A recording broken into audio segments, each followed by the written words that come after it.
estadístico suficientemente veraz como para probar causalidad, sí prueban una concrescencia entre alta exposición de glifosato y cáncer en Montemaíz. Este es un grupo de médicos que publicó en una revista muy importante científica y trabajan en Río Cuarto.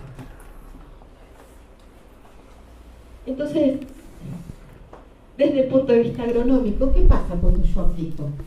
Supongamos que hago una aplicación correcta, ¿no? Utilizando buenas prácticas de aplicación. Un cultivo que tiene malezas, voy a aplicar una mañana tranquila, sin viento, una pulverización que no deriva. Está haciéndose el trabajo como lo asesoraría un agrónomo. Con todo eso muy bien, de todas maneras una parte de la aplicación va a parar al aire. Cuando llueve, esas moléculas que estaban dispersas en el aire caen en los cursos de agua superficial o en el suelo, también va a parar al suelo. Si se erosiona, es decir, si se vuela el suelo y está enriquecido con esa molécula, va a migrar a otro lote, o va a ser transportado por un proceso que conocemos desde agronomía como erosión hídrica. Esos son cárcavas que se generan en el suelo y como un escurrimiento que termina en los cursos de agua superficial. Entonces una molécula que yo la puse en un lote para controlar una maleza termina en cualquier otro compartimiento ambiental, aunque haga las cosas bien. En el agua subterránea, por supuesto que en la planta, porque es resistente al glifosato, entonces impacta sobre la soja o el maíz resistente y sobre el rastrojo. Y cuando estamos hablando de la planta, termina en el grano, porque un destino fisiológico es el grano, en el sistema productivo toda la energía va para el grano y las moléculas que andan dando vuelta también, se transforma en nuestro alimento en forma directa o indirecta porque alimentamos animales que después nosotros consumimos. Todo esto, pasitos, en el mundo ya tienen números, ya sabemos cuánto cuando llueve cae, ya sabemos cuánto se acumula en el acuífero, ya sabemos cuánto hay en los alimentos, y eso si quieren lo podemos, en función de lo que necesiten de rápido, lo podemos ir pasando, pero yo les muestro y ustedes me paran, cualquier cosa. En la lluvia, este es un trabajo que se hizo en Mar del Plata. Este estudiante de doctorado midió las precipitaciones durante todo un año, ahí arriba, y en ese agua de lluvia midió la concentración de glifosato, y lo que pudimos calcular es que durante un año, si la aplicación promedio por hectárea es 5 kilos de ingrediente activo, llueven casi 90 gramos por hectárea por año. En Estados Unidos se hizo un trabajo parecido, en este caso ustedes tienen diferentes años con la concentración de glifosato que había en la precipitación y la precipitación total. Calculamos los gramos por hectárea que llovieron y vemos que como Estados Unidos aplica 2 kilos como promedio, lo que llueve de glifosato es 0,82 gramos por hectárea por año. Es bastante más bajo porque aplican bastante menos que nosotros. ¿Por qué nos importa que llueve? Porque en el mundo y en Argentina, que no es la excepción, hay lugares en los que la gente colecta el agua de lluvia para beber. Y ese es el caso de la provincia de Santiago del Estero, en el que hay todo un sistema de aljibes que recogen el agua de lluvia de los techos, la acumulan en el aljibe y la beben. En el mejor de los casos si tienen lluvia, porque si no, beben el agua de las represas. Cuando analizamos eso, este es un cuadro pequeñito, ahora tenemos 3 campañas seguidas, pero ustedes vean que la concentración más alta promedio es de glifosato y del AMPA. El AMPA es una molécula producto de degradación del glifosato y que cuando uno calcula daño para la salud suma las moléculas, ¿no es cierto? No es que uno las tiene que separar. El siguiente producto en concentración que aparece es la atracina. La hidroxiatracina es un producto de degradación de la atracina. Entonces estamos poniendo a una población que no tiene otra forma de tomar agua en condiciones de que tome una molécula probablemente carcinogénica. Y eso es un gran problema, porque es una externalidad del sistema productivo, porque esta gente no está produciendo soja, maíz o algodón, está prácticamente fuera del sistema, ¿no es cierto? Y los estamos exponiendo. Este es el primer trabajo que nosotros publicamos como grupo. Se hizo en el sudeste de la provincia de Buenos Aires. Elegimos 16 campos de productores que en general eran productores CREA, que sabían perfectamente lo que íbamos a hacer, tomar muestras y medir glifosato y AMPA, y tuvieron mucho interés en que le pasemos los resultados y les expliquemos cómo hacer para reducir esas cantidades que había en el suelo. Y 44 arroyos cerca de esos campos. Y lo que vimos, básicamente, acá tienen porcentaje de detección del total de muestras, cuántas muestras fueron positivas, para las distintas matrices: suelo, sedimento del arroyo, las partículas de suelo suspendidas en el agua, esos marroncitos que vemos que nosotros los filtramos, y el agua pura. Y pudimos comprobar que el glifosato tiene una fuerte afinidad por la parte sólida, ¿no es cierto? Se queda en el suelo, en el sedimento y en material particulado, y en el agua no aparece tanto, pero a veces sí aparece, y el rango de concentración también es importante, de 4 a 122 microgramos por litro. Cuando supimos que el suelo tiene tanta concentración, quisimos saber en qué parte del suelo se queda pegado, y tomamos los ensayos de larga duración del INTA, de Bordenave, Balcarce, Marcos Juárez, Pergamino y Paraná. Hicimos un muestreo de suelo en esas parcelas que tienen diseño experimental robusto, y nos fijamos en qué proporción está. El muestreo está hecho de 0 a 20 centímetros, y vemos que los primeros 2 centímetros son los más enriquecidos. Y ahí, ¿por qué me importa que sea arriba y no abajo que esté? Por lo que les conté antes, porque cuando se produce un problema de erosión eólica, el suelo que se vuela es el suelo que está más arriba y es el que está más enriquecido. Cuando hay migración por agua, cuando el vehículo es el agua, el suelo que se mueve con el agua también es el que está más arriba y es el que está más enriquecido. Entonces es un dato muy importante saber dónde lo tengo. En la capa superior del suelo se pueden producir procesos de degradación, y se producen, porque por eso yo encuentro el AMPA. Pero el tema es que nosotros aplicamos con una frecuencia tan alta a lo largo del año que no le damos tiempo a este recurso natural de depurar el ambiente. Eso lo pueden ver acá, ahora se los muestro. Este artículo sí está publicado. Es un estudiante, bueno, Lupi, el mismo de las precipitaciones, que eligió 2 lotes a orillas del río Quequén Grande, que es nuestro principal curso de agua en el sudeste. Y acá pueden ver, está muy chiquitito pero les cuento, concentración y profundidad, de 0 a 5, 5 a 10, hasta los 35 centímetros. Y ustedes ven que arriba pasa lo mismo que allá, hay más concentración que más abajo, ¿no? En todos los casos. Pero en preaplicación yo encuentro, y en posaplicación también. Y entonces, en preaplicación, ¿por qué? Por eso que les contaba, porque no le doy tiempo a que se degrade. Entonces está la de la aplicación anterior, y vuelve a estar la de la aplicación anterior, y así sucesivamente. Eso lo pueden ver acá. Son 3 suelos diferentes, suelos de Paraná, de Pergamino y de Manfredi. Es un ensayo que se hace en laboratorio. Nosotros aplicamos la concentración y vamos tomando muestras. Y vemos a los 2 días cuánto hay, a los 4 días cuánto hay, a los 15 días cuánto hay, a los 60 días cuánto hay. A los 60 días sigo teniendo el 50% de lo que apliqué en estos 2 suelos. Y el 20% en este. En los suelos que tengo 50%, produzco 11 y 15% de AMPA. En el que se degradó mucho, lo noto acá porque produzco 30% de AMPA. Pero a los 60 días estoy a los 2 meses de la aplicación, que casi seguro que estoy arreglando la próxima aplicación. Entonces, todo el tiempo el suelo tiene glifosato. Y cuando el suelo no sabe qué hacer con ese glifosato, lo reparte. Lógicamente, lo reparte. Sale para cualquier lado, para cualquier matriz ambiental.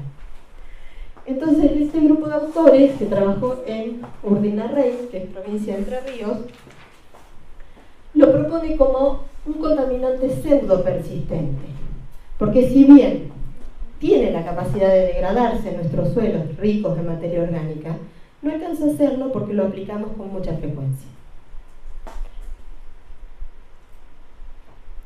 En el contexto de la erosión eólica, lo que hicimos acá es estudiar en Chaco, San Luis y La Pampa, en parcelas de erosión potencial, eso es, parcelas a las que se le pasa maquinaria muchas veces para que el suelo esté lo suficientemente roto para que se vuele, y medir cuánto se pierde.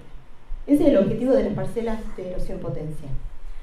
Cuando logramos saber qué masa se voló, decidimos medir qué tenía la masa esa. Y entonces vemos que lo que pudimos recolectar a 13 centímetros, a 50 y a 150 siempre tenía glifosato y AMPA.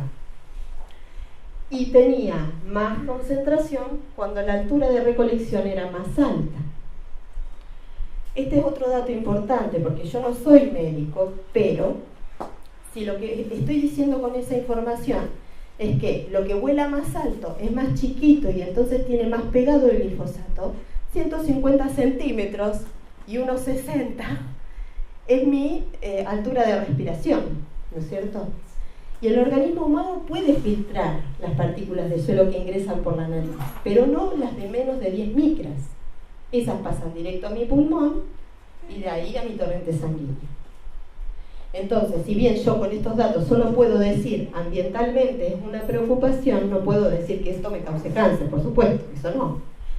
Pero es una preocupación. Y seguimos avanzando con ese grupo de trabajo en un ensayo más controlado, donde la muestra se le aplica glifosato y es un túnel de viento que lo hace volar rápido y generar las partículas de menos de 10 micras, y vimos que estaba enriquecido de 4 a 17 veces con glifosato y de 4 a 9 veces con AMPA,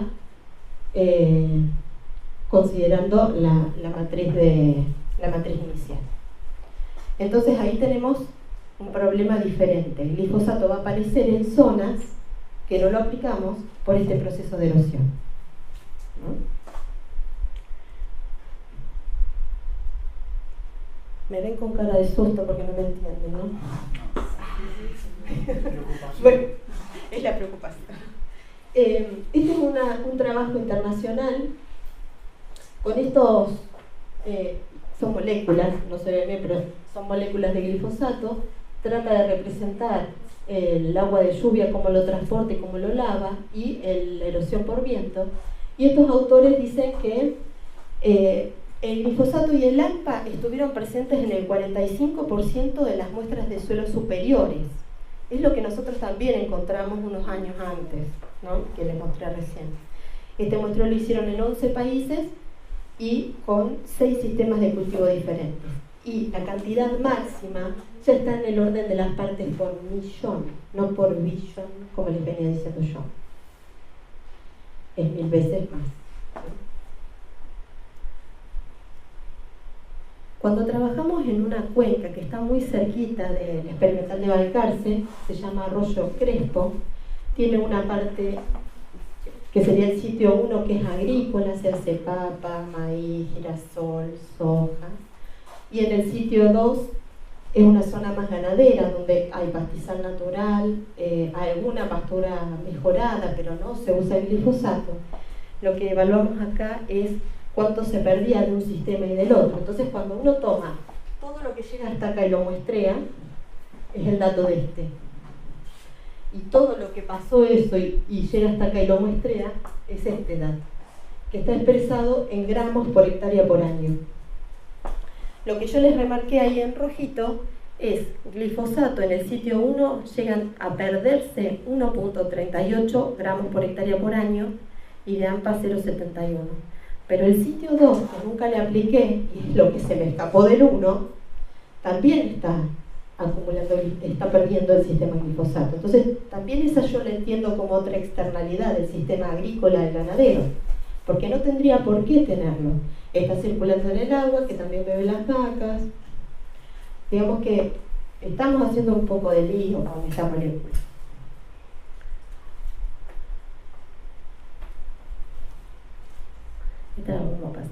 Para que vean más o menos lo que pasa así medio dinámicamente, eso intenta hacer un suelo que tiene pendiente.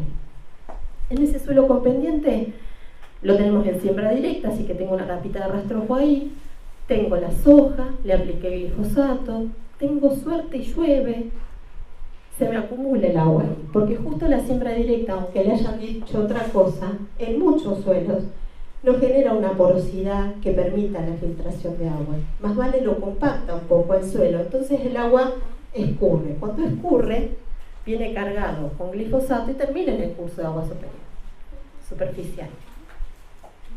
Y eso lo pueden ver acá. En este gráfico tienen en el eje Y el flujo de agua, y en el X el tiempo en horas. La línea roja es la línea basal, cuando el arroyo está sin una fuerte precipitación, cuando viene tranquilo. Y el pico azul es cuando se produjo un pico de una lluvia importante que hace un pico de caudal. Cuando mido la concentración en ese flujo es 4.2 microgramos por litro. Cuando lo mido en el basal es 0,2. Quiere decir que esos 4 vienen de los lotes de cultivo, con la explicación que les di antes, ¿no? Queda depositado sobre el rastrojo, la lluvia lo lava y lo manda al arroyo en este lugar. No lo vimos nosotros solos a eso. CREA hizo un trabajo también en el río Quequén, y ellos acá muestran en el eje principal el caudal, el tiempo y la concentración del agroquímico. Midieron glifosato, AMPA, trifluralina y imazepina. Los valores de concentración que encuentran son muchísimo más altos que los que nosotros vemos. Eso yo intuyo que porque miden en el material particulado mezclado con el agua. Nosotros lo solemos separar y medir en las partículas que estaban suspendidas en el agua separado, porque sabemos que eso es lo que tiene más alta concentración. No es que lo negamos, pero lo reportamos separado, y yo creo que ellos no lo hacen. Entonces tenés el pico de flujo y el pico de concentración de AMPA.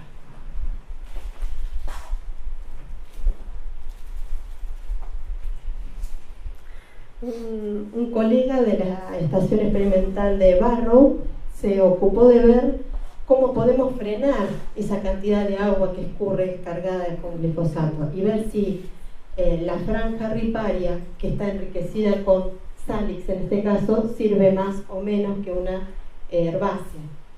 Y él lo que termina teniendo como conclusión es que cuando aparece una especie exótica como el Salix, se reduce la retención de glifosato, porque ustedes fíjense que en las barras negras son en presencia de la especie arbórea, y las barras blancas son solamente con herbáceas. Cuando tenemos el árbol, retiene más agua, pero no retiene más sedimento ni más glifosato. Eso se logra solamente cuando tenemos plantas herbáceas. Eso porque hay toda una línea de investigación para intentar hacer esas franjas riparias y tratar de detener ese flujo de agua. Lo que hay que hacer es aplicar menos, pero cuando no se aplica menos tenemos que tener otras alternativas, ¿cierto? ¿Las herbáceas nativas? Sí. Sí, en realidad en nuestra zona la pulverizadora pasa incluso con el ala por el arroyo, y eso, digamos, a veces hubo que decir a veces, mira, eso mejor no, hay que dejar una franja. Las franjas que dejan para que no les dé tanto trabajo es lo que salga, así que son especies nativas. Bueno, también lo medimos en una plantita acuática que se llama Leurdigia peploides. Yo les conté que el sedimento tenía, el agua superficial tenía en este rango, y cuando analizamos la planta, el porcentaje de detección es alto, en el 94% de las muestras aparece glifosato, y vemos que lo concentra, ¿no es cierto? No podemos determinar el AMPA en la planta, pero sí glifosato. Y justo la planta acuática no debiera recibir ese impacto, ¿no es cierto? En el caso del agua que se pierde por transporte vertical, esto es un ensayo instalado en Pergamino, muy cerquita de acá. Se llaman lisímetros, es como la fosa del auto, que nosotros hacemos una fosa, la llenamos con suelo. Esto está hecho en el año hace 30 años, ¿no? 30, 35 años. Así que el suelo ya está estabilizado, se completó con una serie de suelos, porque nosotros le ponemos nombre a los suelos según sus propiedades. Bueno, esa serie de suelo es pergamino y aquella es junín. Lo que hacemos es producir encima, estas son las parcelitas, el agua va pasando por acá y nosotros recolectamos acá el agua. Es para ver si se mueve el agua y cómo se mueve el nitrógeno, y aprovechamos para ver si se movía el glifosato. Este ensayo llevó, vamos a hacer ahí, son concentraciones promedio desde 2006 a 2012 para la serie de suelo junín y para la serie de suelo pergamino. Y las pérdidas calculadas en miligramos por hectárea. Esto para nosotros también fue importante. ¿Por qué? Porque nosotros generalmente desde suelos decimos que los suelos arenosos infiltran más y entonces el movimiento se va a dar mejor, y entonces podríamos proponer que algunas prácticas no se hagan en suelos más arenosos. Pero no podemos proponer que lo hagamos siempre en suelos más arcillosos, porque de todas maneras estamos provocando la migración del plaguicida hacia el agua subterránea. Y una vez que está en el agua subterránea, es muy costoso sacarlo de ahí, digamos. No creo que haya posibilidades en Argentina de hacer eso. Lo que tenemos que tratar es de que nos llegue. Pero limpiar un acuífero de plaguicidas no creo que se haga ni siquiera en el mundo. Bueno, ya nos dimos cuenta con valorcitos por todos los ambientes alrededor de una aplicación bien hecha. Y aparecen otros sujetos, muestreadores naturales. Entonces, si bien Argentina nosotros no hablamos mucho del tema, estos dos investigadores de Estados Unidos se tomaron el trabajo de comprar en góndola, clasificar por origen de producción, miel y algunos otros productos de soja y de maíz. Pero acá yo les traigo un gráfico de miel. Esto es concentración de glifosato en aquel eje y los productos de miel organizados en función de la procedencia. Entonces en el recuadro grande rojo tienen mieles que vienen de Estados Unidos, y en esto tienen mieles que son Estados Unidos, Argentina y Canadá. El umbral de concentración que permiten en el mundo es 50 miligramos por kilo. Ustedes fíjense que nos pasamos. Ya también creo que sabían que Uruguay le devolvieron partidas de miel por tener alta concentración de glifosato. Esas partidas de miel quedan en nuestros sistemas, ¿no? Cuando uno que es comerciante va a vender, le dicen no porque tiene glifosato, volvemos con la miel a casa y la vendemos acá. Y aparte para mí es terrible, porque el consumidor de miel es un consumidor de productos sanos.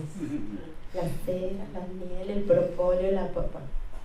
Es un problema porque es otra externalidad del sistema productivo de granos y fibras hacia una producción que para Argentina es importante, porque somos segundo o tercer exportador. Es importante. Esto también no necesitamos decírselo nosotros al mundo, porque el mundo lo mira por nosotros. Otro trabajo publicado en una revista importante, un investigador que toma granos de soja de Estados Unidos y granos de soja de Argentina, de la provincia de Salta. Esta línea es el umbral que había hasta el 99. Estos umbrales, que esa es otra cosa que a veces nos preocupa desde agronomía, el umbral que se fija como umbral de concentración para consumo se hace así. Vos hacés una práctica agronómica que consideramos desde la agronomía bien hecha, terminas teniendo el producto, medís en el producto lo que queda, y si eso lo hiciste bien, lo que queda es lo que se puede comer. Pero no interviene nunca un médico, un análisis de otro tipo en eso. Es lo que queda después de trabajar bien, con nuestro criterio únicamente. Entonces, como las muestras empezaban a estar demasiado cerca del 20, corrimos el umbral en el 2014 a 40. Pero es tramposo. Es tramposo, y además igual nos pasamos nosotros. Esas muestras en Salta están muchísimo más altas que el umbral del 2014, que ya es alto. Una pregunta. Sí, ¿cómo no? Pero nuestras exportaciones de miel están siendo rechazadas. Y nos avisaron, pero no te puedo avisar. Sí, nos avisaron que lo iban a analizar como país. La de Uruguay sí, por ejemplo. La de Uruguay la rechazaron y la devolvieron. La nuestra, a uno de los exportadores más grandes de Argentina, el mercado le hizo, mira que vamos a estar chequeando, que bueno, esas mieles no van a ese lugar. Perdón, una pregunta. En el caso de la miel, los tambores suelen reunir mieles de muy distintos orígenes geográficos. Sí, es verdad. Eso bueno, se puede resolver. Cuando se pusieron a chequear esta empresa, ellos detectan que las mieles del litoral tienen más concentración que otras. Esos trabajos son interesantes, pero no son de la actividad pública. Nosotros nos enteramos porque nos preguntaron metodológicamente si lo hacíamos igual. Pero es interesante porque te daría un indicio de qué corregir en una zona, ¿no es cierto? Desde la agronomía. Ya esto no se puede hacer, corrijamos para acá. Entre Ríos tiene una cultura ganadera interesante y ahora tenemos este problema que no debiéramos, ¿no? Y Entre Ríos está al lado de Uruguay, así que no es tan loco que el problema esté en Entre Ríos. Pero no es el único lugar, sino fueron los lugares de mayor concentración. Bueno, estos investigadores lo que hicieron es analizar orina de población que se alimentaba en forma convencional y en forma orgánica, y ven que en los dos casos hay concentración. Por más que uno se esfuerce con una alimentación orgánica, de todas maneras por algún lado llegamos a tener excreción de glifosato en orina, y eso son población sana versus población enferma crónicamente. En este caso los alemanes, muy organizados, tienen un banco de orina, la pusieron a disposición para analizar. En ese gráfico, yo les dejo el paper para que lo vean mejor, porque no puede sacar la foto mejor ahí. En este gráfico es concentración de glifosato, están midiendo desde el 2001 hasta el 2015 y va en aumento el glifo, y el de arriba es Zampa, que también va en aumento. Lo que ellos proponen en ese trabajo es que si por una situación de voluntad se modifican las prácticas o de regulación, ellos ponen a disposición ese banco de orina para volver a chequear en la población si esas prácticas fueron efectivas, ¿no es cierto? Si después de haber reducido las dosis, nosotros encontramos efectivamente que van bajando las concentraciones de glifosato excretado. No sé si lo van a hacer, pero digamos que lo proponen. Bueno, esta es una elaboración de José Luis Costa, está sentado allá atrás. Es una pirámide invertida, concentración de glifosato en microgramos por kilo o por litro, la escala es logarítmica, y vamos a ubicar las distintas matrices ambientales en los rangos de concentración. Entonces, de 0 a 1 microgramo por litro, y de 1 a 10 tenemos agua de lluvia, orina, agua superficial, agua subterránea, medidas que desde el ambiente hace INTA. De 10 a 100 tenemos plantas acuáticas, algodón, cerveza, leche, miel, huevo. De 100 a 1000, material erosionado eólica o hídricamente. De 1000 a 10.000, el suelo, pero también granos, carnes. Y de 10.000 a 100.000, algodón, aceite. Digamos, si el grano de maíz tiene glifosato, ¿ustedes creen que la polenta que comemos no? Las concentraciones vienen como acumulándose más en nuestros alimentos que en el ambiente. Es importante mirar esto para corregir, pero el problema está en lo que nos comemos, ¿no es cierto? Bueno, algunos de estos, vamos a aclararlo, algunos de estos valores están en este rango porque es el rango que se permite por FAO, de esa forma que yo les dije, haciendo buenas prácticas y viendo cuánto queda. No porque se haya medido la concentración, es por lo que está permitido. Por ahí es más baja la concentración, pero como podemos tener hasta 10.000 o hasta 100.000, Entonces, si hacemos un balance de masa, nosotros sabemos que se aplica a razón de 5 kilos por hectárea por año de glifosato en nuestros suelos. Ese es el 100% de nuestra aplicación. Con nuestros datos vemos que 24% queda en el suelo, 3.2% en la soja, en el agua subterránea el 2.4%, en el agua de lluvia 0.18% y en el agua superficial 0.04%.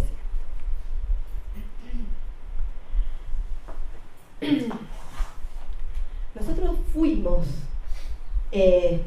rotulados como el granero del mundo por esto, porque tenemos condiciones de clima que nos permiten el desarrollo de suelos muy aptos para la producción agropecuaria. No porque apliquemos una tecnología u otra, sino porque este ambiente es propicio para la producción de grano y fibra. Eso hay que entenderlo como primera medida. Después todo lo que nosotros podamos mejorar el sistema es bienvenido, pero no estamos produciendo en el desierto de Israel. Estamos produciendo en Argentina con clima templado y con brisoles súper buenos, ¿no? Ese es el legado que tenemos. Entonces, por eso digo que empezamos ahí con que somos buenos por lo que tenemos como recursos naturales. En esta publicación, que la pueden bajar todavía de la web de INTA, nosotros hicimos un análisis con José Luis. Tomamos datos de la FAO de los países que reportan la cantidad de herbicida en kilo por hectárea que utilizan. Entonces tomamos para un mismo año Chile, Argentina, Brasil, hasta Australia, y vemos en kilos de ingrediente activo por hectárea qué países reportaban qué cantidad. Nosotros somos el segundo país que más usa de ese grupo de países. La selección de los países es porque estaba la información con esos países para el mismo año, ¿no es cierto? Y entonces buscamos los países que reportan en el Banco Mundial sus producciones para el mismo año. Y hacemos el cociente, o una medida de eficiencia, cuántas toneladas producimos por kilo de herbicida que usamos. Y somos el país menos eficiente. No alcanzamos a producir 1 tonelada de grano por kilo de herbicida utilizado. Entonces, es como que te da pena tener esas condiciones ambientales tan excelentes para hacer tanto desastre. Acuérdense, por favor, esto. Francia usa 1,5 kilos y Argentina 5,5 kilos para algo que les voy a mostrar ahora dentro de un ratito. Bueno, desde la agronomía, nosotros nos encanta decir que somos eficientes usando el nitrógeno, usando el agua, usando la radiación, pero siempre nos hemos olvidado de ser eficientes usando los plaguicidas, que son moléculas sintéticas, que las ponemos por el que queremos y que después no las podemos sacar del sistema. Como siempre hay controversias, ¿no? Entonces este grupo de investigadores se pregunta qué pasaría si las restricciones en el uso de glifosato provocan que el mundo dejara de plantar cultivos genéticamente modificados. Ustedes ven qué revista está publicando también, ¿no es cierto? Es una revista que trabaja con organismos genéticamente modificados, pero es válido analizar todo lo que tenemos en las manos. Entonces hablan de pérdidas anuales de ganancias en ingresos agrícolas, que eso seguro que ustedes me lo explican mejor a mí que lo que yo se lo puedo explicar. Ellos hacen esos cálculos, se los puedo pasar al paper. Dice que había más emisiones de carbono, dice que se producirían cambios en el uso de la tierra, dice que no podemos fijar el carbono del suelo. Por otro lado, un grupo de franceses publicó este trabajo, que es el que yo estaba hablando con un señor, es este el trabajo del que te hablaba recién. Ellos ven si se reducen las tasas, qué efecto tiene en productividad y en rentabilidad. Hacen, metodológicamente no se los puedo explicar, pero el trabajo se hace sobre 948 productores que no son orgánicos, son productores comunes que usan insumos en distintas cantidades, con lógicas diferentes, pero los utilizan, no son productores orgánicos. Y bueno, trabajan la variable productividad y la variable rentabilidad, y la conclusión a la que llegan es que El uso total de plaguicidas podría reducirse 49% sin ningún efecto negativo sobre la productividad y la rentabilidad en el casi 60% de las granjas que analizaron. ¿Se acuerdan que les dije que recuerden cuánto usaban los franceses? 1,5 kilos. Estamos diciendo que los franceses dicen que como promedio usan 1,5 kilos y pueden bajar hasta un 42% lo que usan. Nosotros usamos 5,5 kilos. Sí. ¿Por qué entonces se usa más en Argentina que en otros lugares? Porque no quieren vender más. Digamos, es un negocio que no pasa por el sistema productivo en sí, es otro negocio. Tengo una pregunta vinculada con eso. Tengo entendido que dependiendo del clima, se aplica más en algunas regiones que en otras. En el norte entiendo que se aplica más, ¿puede ser? Bueno, eso es biológico. Si vos tenés más temperatura, más agua, más vida que querés y vida que no querés. Entonces la que no querés te la sacas de encima, entonces aplicás más. Ese es el problema de entrar en los suelos más frágiles del norte. Chaco, todo ese sistema, estamos importando una tecnología de insumos para producir en región pampeana en una región que es más frágil desde el punto de vista del suelo y del clima y que además tiene esto, un poco más de maleza, si tiene más humedad, sí se usa. Nosotros siempre tenemos el valor medio nacional en estas presentaciones, pero si vos lo particularizás hay zonas donde se aplica por calendario. Si vos tenés un bebé y sabés que a los 2 meses le va esta vacuna, a los 3, esto es igual. En enero se aplica tal, en febrero otra cosa, después otra cosa, y la verdad que no estoy muy segura de que alguien vaya a ver si está la plaga. ¿Por qué? Porque el sistema productivo que estamos teniendo es de producciones muy extensivas. Entonces, estos insumos simplifican mi tarea como agrónomo. Con una pulverizadora que a kilo, con una sembradora que a kilo, tengo cuántas hectáreas bajo mi cargo que no voy a llegar a ver todas las semanas. Me tengo que asegurar porque no puedo perder. Y los insumos de estos relativamente son baratos. ¿Quién desarrolla? ¿El calendario quién lo desarrolla?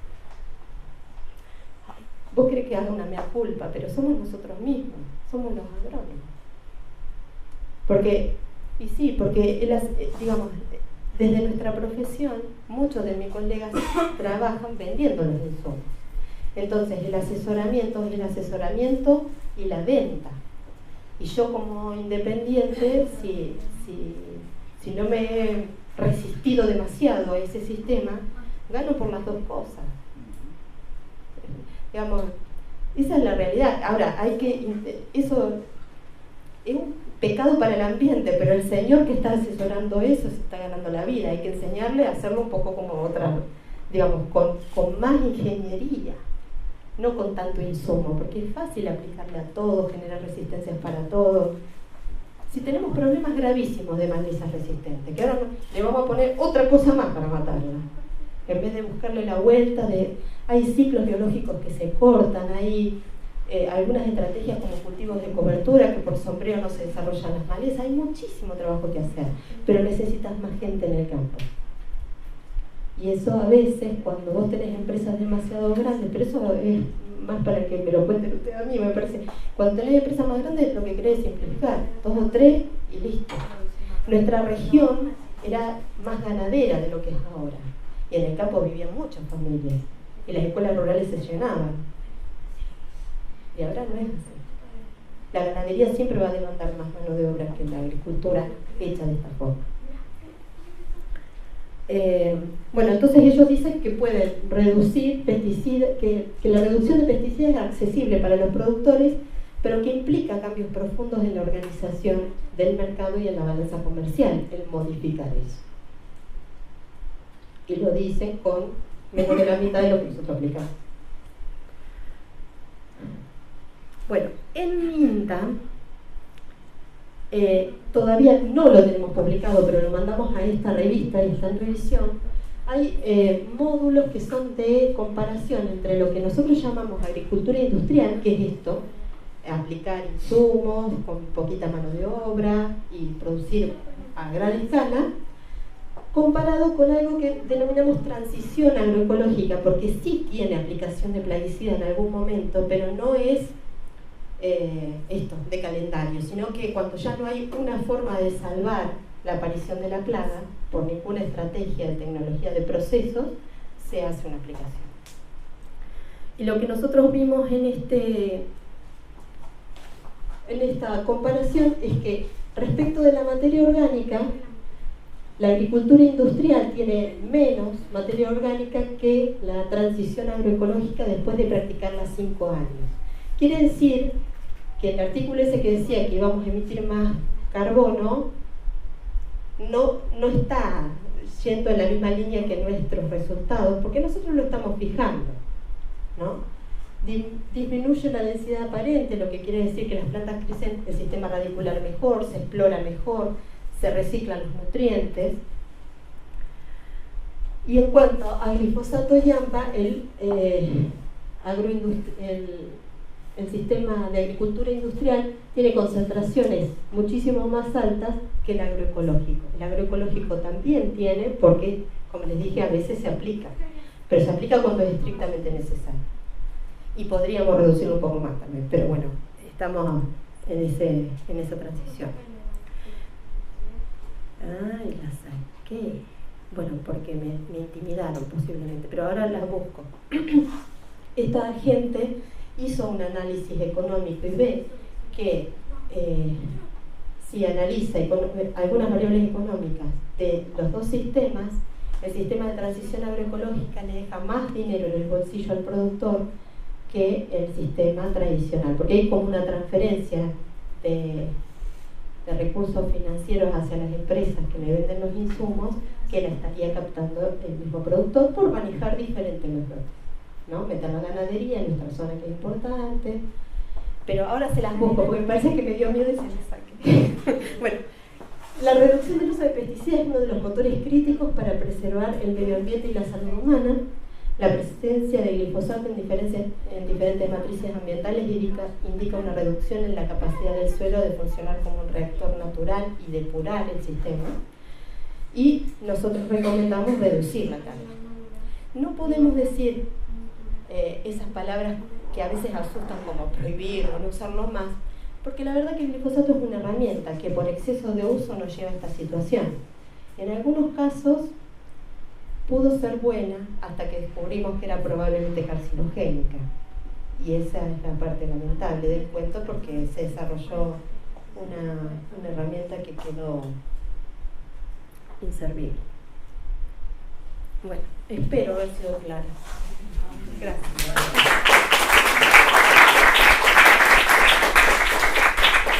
Una preguntita. Hace muy poco la Unión Europea prohibió los nicotinoides.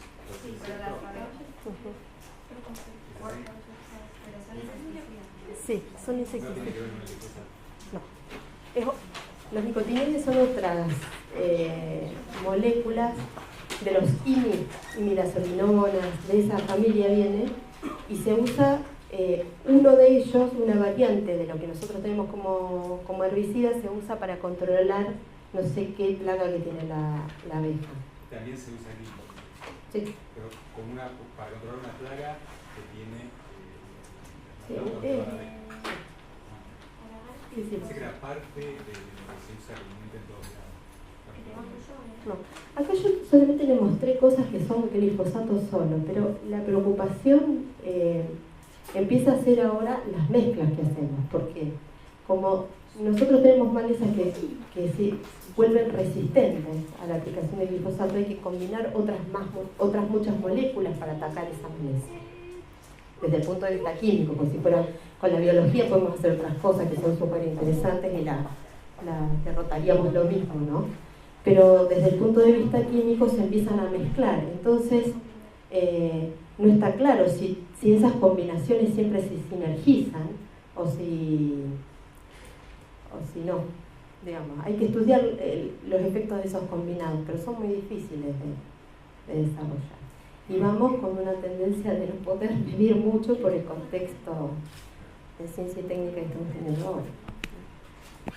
Yo quería preguntar si Argentina utiliza en promedio 5 kilos por hectárea o algo más de glifosato, digamos, duplicando los niveles que hay, por ejemplo, en Europa o en Estados Unidos.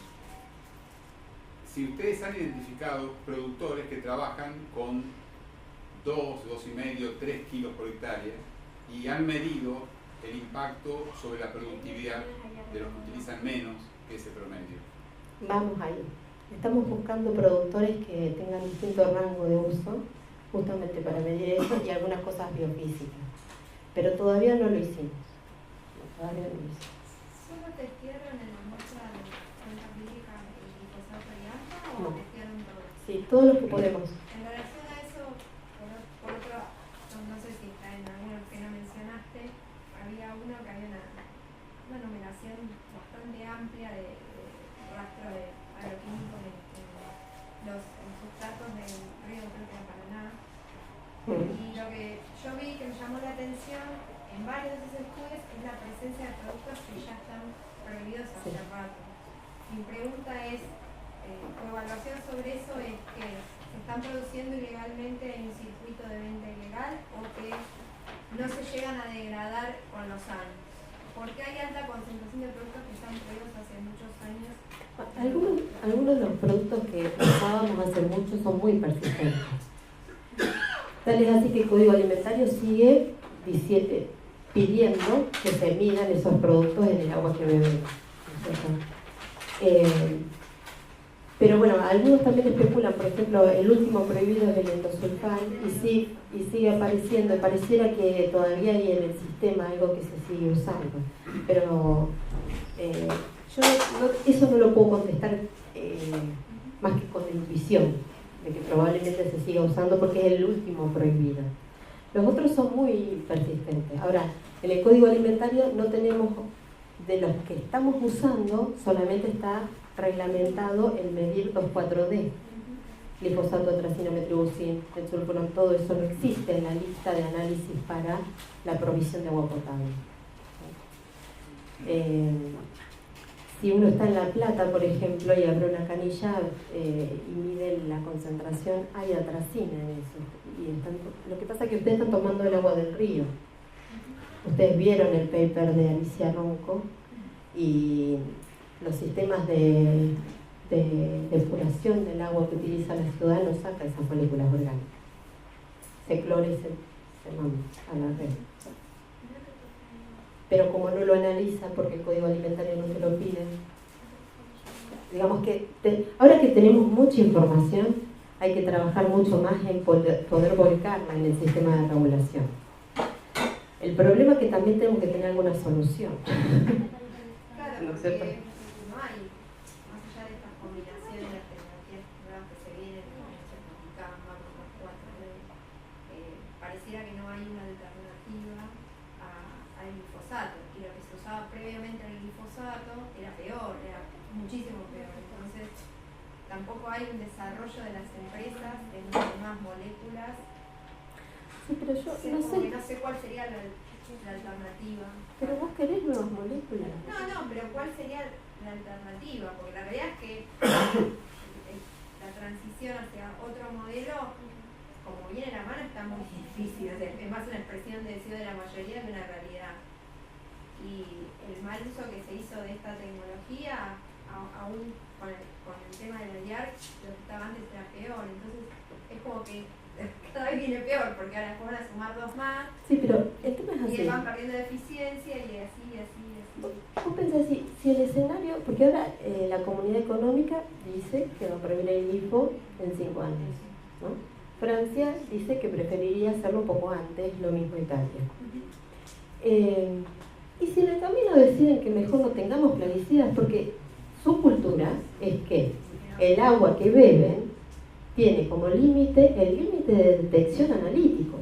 Ellos no se fijan como Estados Unidos en si la atracina es más tóxica o menos tóxica, el glifosato es más tóxico, y entonces para cada uno tiene un umbral. Ellos dicen, en el agua que yo tomo no puede haber más de 0.1 ppb, microgramos por litro, de una molécula, y no puedo tener más de 0.5 en la suma de moléculas. Son súper estrictos. Y si empiezan a decir, bueno, así como lo hicimos para el agua, ahora para los alimentos, y no te compro. Y entonces... Pero ¿por qué la presión tiene que ser el negocio? Digamos, pero es que termina siendo ese. pero no estamos pensando ninguna alternativa como sociedad en general. Nosotros porque nos gusta el tema, leemos bastante y lo discutimos entre nosotros, pero cuando hablo con más gente yo me doy cuenta que no es algo que esté instalado.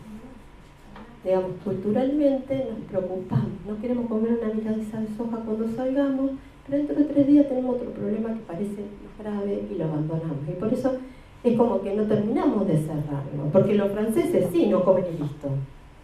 O se enojan y tienen, no sé, son fuertes en producción orgánica porque lo demanda la sociedad. Nosotros no hacemos eso. Y nos preocupamos por el agua y el paper de Alicia Ronco, pero después abrimos la canilla y seguimos tomando, ¿no? Es como que no sé por qué no reaccionamos. Porque somos más la sociedad que los productores. Los productores tienen que corregirse si la ciudadanía lo demanda.